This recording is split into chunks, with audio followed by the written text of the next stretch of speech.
ഈശോ മനുഷ്യനാണോ ദൈവമാണോ? എന്തൊരു ചോദ്യമല്ലേ. ഈശോ മനുഷ്യനാണ് ദൈവവുമാണ് എന്ന് നമുക്കറിയാം. ഈശോ മനുഷ്യനുമാണ് ദൈവവുമാണ്.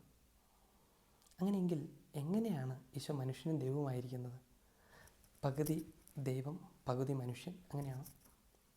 അതോ മനുഷ്യൻ്റെ രൂപം ഉള്ളിൽ ദൈവം അങ്ങനെയാണോ?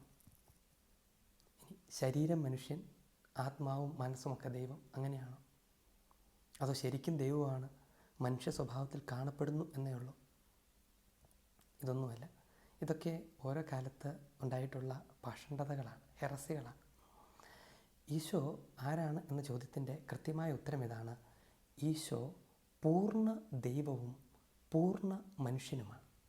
എന്ന് വെച്ചാൽ ഈശോയിലുള്ളത് സകലതും, ഈശോയുടെ സകല കാര്യങ്ങളും, ഈശോയുടെ ചിന്ത, ബുദ്ധി, ആത്മാവ്, ശരീരം, സ്വഭാവം, അങ്ങനെ ഈശോയായിരിക്കുന്ന സകലതും ദൈവമാണ്.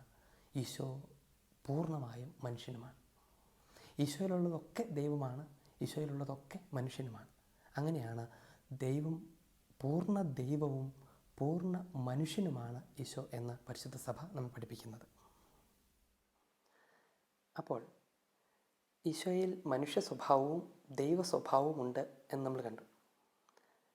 ചോദ്യം ഇതാണ്: ഈശോയുടെ മനുഷ്യ സ്വഭാവത്തിൽ ദൈവിക സ്വഭാവം കലർന്നിരിക്കുകയാണോ, അതോ ഈശോയുടെ ദൈവിക സ്വഭാവത്തിൽ മനുഷ്യ സ്വഭാവം കലർന്നിരിക്കുകയാണോ? ഉത്തരം ഇതാണ്. രണ്ടും തെറ്റാണ്.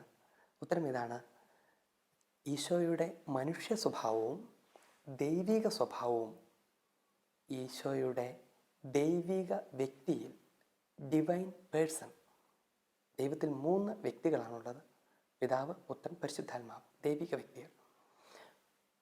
ക്രിസ്തു എന്ന ദൈവിക വ്യക്തിയിൽ, ഈശോ എന്ന ദൈവിക വ്യക്തിയിലാണ്, പുത്രനാകുന്ന ദൈവിക വ്യക്തിയിലാണ് ഈശോയുടെ മനുഷ്യ സ്വഭാവവും ദൈവിക സ്വഭാവവും സമന്വയമായി സംയോജിച്ചിരിക്കുന്നത്.